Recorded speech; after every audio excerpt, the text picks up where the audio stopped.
Saya buka dengan 700 juta rupiah. Sold kepada Bapak Robert. Terima kasih. Halo semuanya, apa kabar kalian semua? Bagaimana kabarnya nih? Di pertemuan kita kali ini, gue mau bahas sebuah film Indonesia yang bagus dan keren.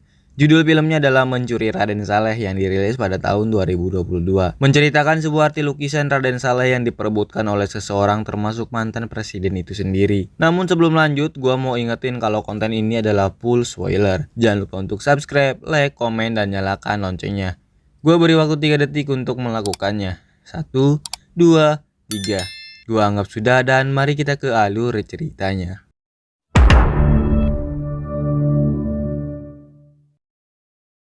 Di awal film kita diperlihatkan kepada seorang anak muda yang bernama Piko. Dia adalah pria yang bisa meniru atau memalsukan sebuah lukisan. Di sini dia menirukan lukisan Hidayat yang bertemakan hutan rimba.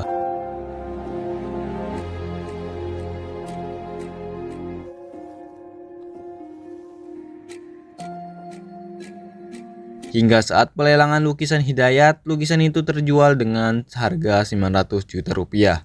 Baik, 900 juta pertama. Di sini juga kita dikenalkan kepada lelaki ahli strategi bernama Ucup. Mereka berdua adalah teman dari kecil. Piko dinner dengan pacarnya bernama Sarah.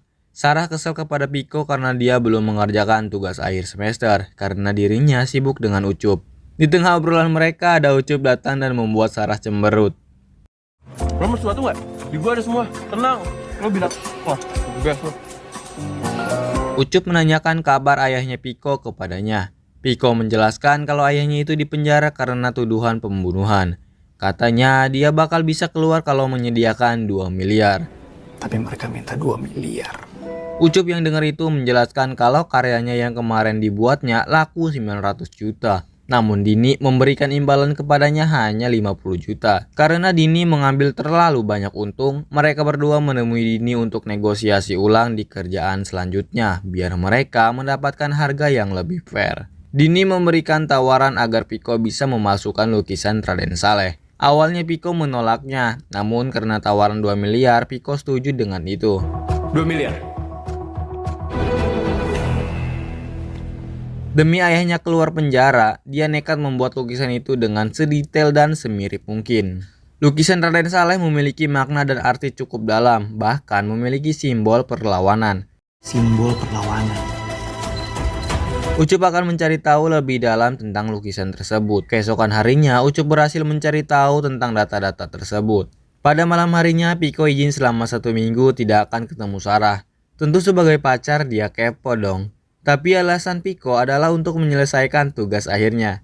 Pada akhirnya, Piko memulai melukis lukisan Raden Saleh.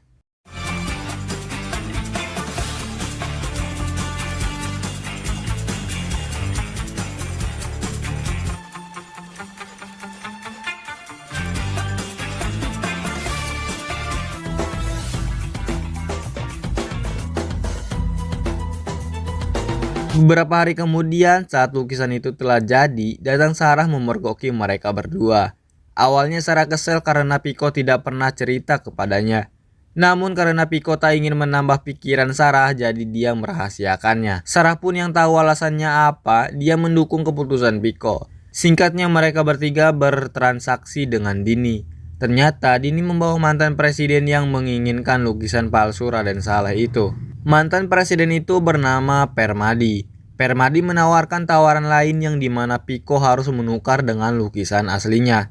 Piko akan mendapatkan 17 miliar. Piko yang bukan seorang pencuri menolaknya. Namun ternyata Permadi mengancam ayahnya Piko akan dia siksa di penjaranya. Dengan desakan itu, Piko terpaksa menerima tawaran itu. Piko diberikan modal 500 juta untuk bekerja dan mencari tim. 500 juta. Di tempat lain, Tuk-Tuk dan Gopar akan melakukan balapan di mana uangnya itu adalah uang ayah mereka berdua. Pada balapan tersebut, Gopar taruhan semua uangnya.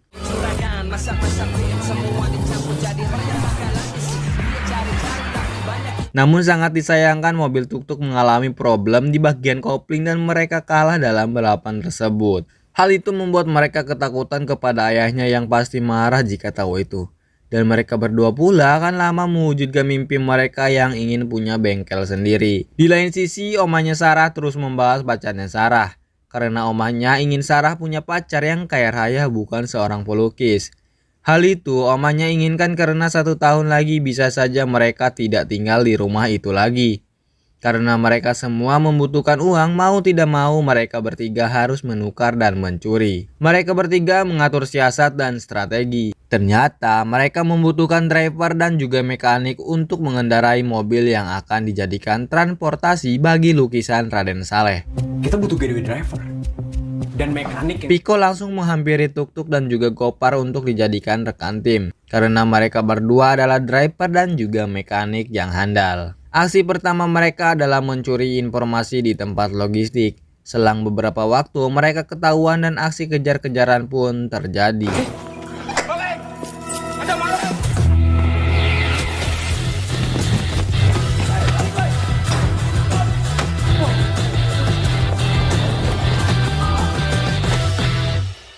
Karena kegagalan tersebut, Piko mengeluh dan meminta mencari 1 orang lagi yang bisa menciptakan perubahan bagi mereka untuk dijadikan tim.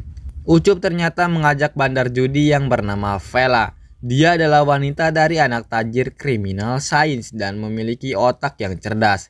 Di sisi lain, polisi yang bernama Arman dan juga Sita mendapatkan tugas pengawalan aset negara. Vela mengusulkan idenya untuk 2 orang menjadi seorang karyawan logistik agar mereka mengetahui kapan jadwal pameran Raden Saleh diadakan. Tuk-Tuk dan Gopar dibuatkan ijazah palsu oleh Piko karena mereka berdua tidak sekolah sebelumnya. Mereka berdua akan dibawa oleh bawahannya mamahnya Vela agar mereka bisa masuk kerja di situ. Setelah semuanya selesai, mereka membawa 1 buah truk logistik dan 1 truk untuk disamarkan dengan mobil aslinya. Itu bertujuan untuk menukar lukisan palsu itu dengan mudah dan hanya menukar mobil yang membawa lukisan palsu dan juga asli.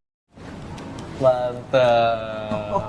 Gopar juga membuat mesin asap di mobilnya Vela, bahkan dia juga menyamakan nomor mesin truk itu. Keesokan harinya, Tuk-Tuk menawarkan tiket hiburan yang katanya didapat dari undian buat semua karyawan driver di situ, agar nanti Tuk-Tuk dan juga Gopar yang mendapatkan tugas. Bener aja mereka berdua yang ditugaskan untuk mengantarkan lukisan Raden Saleh. Saat di hari H, lukisan itu siap dipindahkan. Semuanya akhirnya bersiap-siap untuk menjalankan misi mereka. Mereka bagi tugas di mana Piko dan juga Sarah membawa lukisan palsu, Ucup memantau dari CCTV dan Vela membuat macet jalan dengan cara asap yang timbul dari mesinnya. Kemacetan itu disengajakan agar truk Tuk-Tuk bisa beralih ke terowongan yang telah ditentukan. Namun sangat disayangkan aksi mereka diketahui oleh Arman dan juga Sita. Mobil boxnya kenapa ada 2 ya?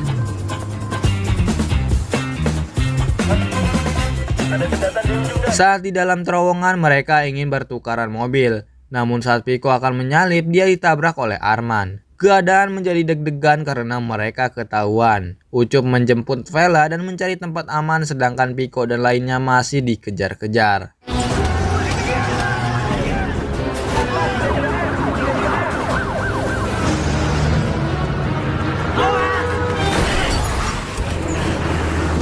Sarah disuruh lari dan Piko langsung dikejar polisi. Tuk-Tuk tertangkap sedangkan Piko dan Sarah masih dalam aksi kejar-kejaran.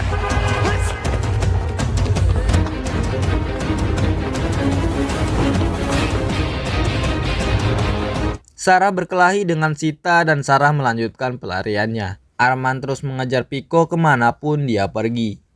Vela dan juga Ucup aman di tempat yang disediakan Gito bawahan dari mamahnya Vela. Ucup merasa bersalah karena dia semuanya jadi dikejar-kejar polisi. Namun hal itu bukan saatnya yang tepat untuk menyesali semuanya. Sarah marah karena Piko ninggalin dia tadi. Jangan pernah tinggal kayak tadi lagi. Di sisi lain, Tuk-Tuk diinterogasi oleh Sita. Tapi Tuk-Tuk bukan tipe lelaki yang cepu. Jadi dia hanya diam saat ditanya Sita. Identitas Ucup bocor ke polisi. Singkatnya, lukisan yang asli dan juga palsu tidak bisa dibedakan. Hingga mobil truknya juga sama nomor mesinnya. Arman diberikan usul untuk menghubungi pihak Galeri Nasional agar bisa membedakan lukisan mana yang asli dan mana yang palsu. Ternyata orang yang akan mengecek lukisan itu adalah Dini sendiri. Dini mengecek barang asli dan palsu hingga dia memberikan label merah bagi lukisan yang asli. Dini berkata dia akan membawa lukisan palsu itu untuk dilenyapkan karena sesuai prosedur.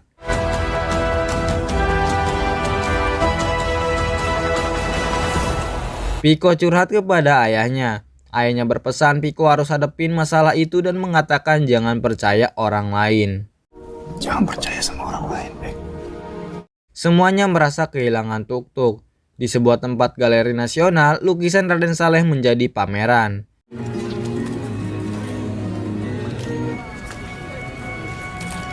Saat Piko lihat itu, ternyata lukisan itu palsu yang telah dia buat. Ternyata memang benar Permadi yang telah mengambil dan merencanakan semuanya. Hal itu dia lakukan untuk balas dendam kepada negara karena negara telah merenggut karir politiknya. Gofar marah-marah ke semuanya karena mereka hanya diam saja. Dia di DPO, tapi fakta di dalam tuk-tuk yang bicara. Gila kayak gini diem bangsat tau gak lo? Di sisi lain, Permadi menemui ayahnya Piko. Ternyata semuanya rencana ayahnya Piko, yang dimana Permadi akan menyuruh pengacara untuk membuka kembali kasus ayahnya Piko.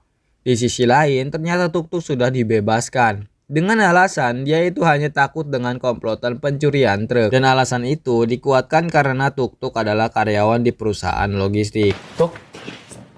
Hai Nyet. Saat semuanya kumpul lagi, mereka merencanakan sesuatu untuk membalas Permadi. Ayahnya Piko sudah dibebaskan dan disuruh pergi menghilang oleh pengacaranya dalam waktu 2 hari. Kebetulan saat itu Permadi akan mengadakan pesta ulang tahunnya. Dan anaknya Permadi bernama Rama. Rama adalah playboy kelas kakap dan akan menjadikan Rama pintu untuk masuk ke pestanya Permadi. Hal itu mengharuskan Sarah agar dia diundang oleh Rama untuk datang ke pesta Permadi. Ternyata langkah pertama berhasil di mana Sarah mendapatkan perhatian dari Rama.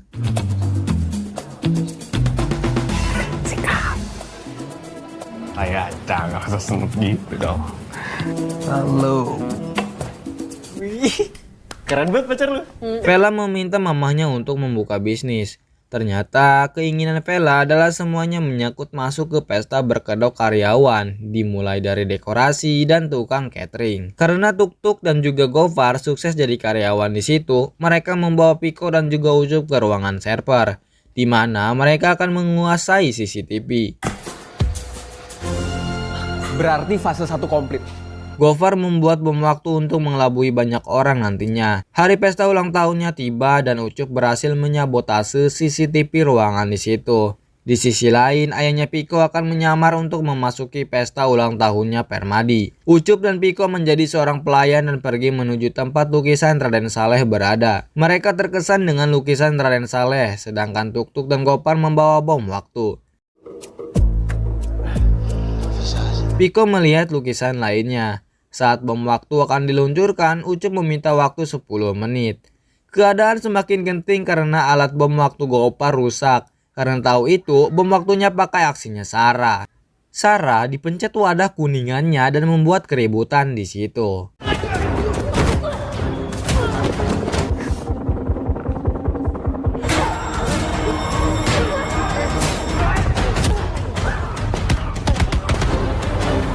Di situ juga Sarah dibantu satu lelaki tak dikenal berkelahi. Gopar menendang bom waktunya dan berhasil mengeluarkan asap dan berteriak itu adalah kebakaran. CCTV dicek dan ternyata mereka baru sadar kalau ada penyusup. Di tengah kericuan tersebut, Ucup dan Piko berhasil membawa lukisan tersebut. Dan pada akhirnya semuanya lolos dalam pencurian itu.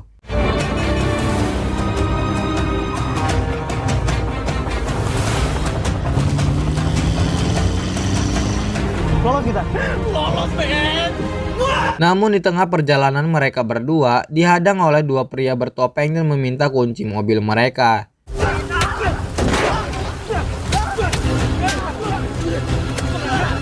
Gak disangka ternyata pria bertopeng itu adalah ayahnya Piko. Drama antara ayah dan anak dimulai.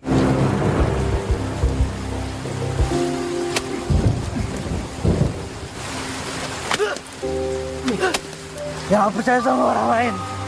Ternyata ayahnya Piko melakukan itu karena terpaksa dan ayahnya Piko meninggalkan Piko. Perasaan Piko di situ sungguh kecewa berat. Dia begitu karena ayahnya juga. Dengan gampangnya ayahnya mengkhianatinya.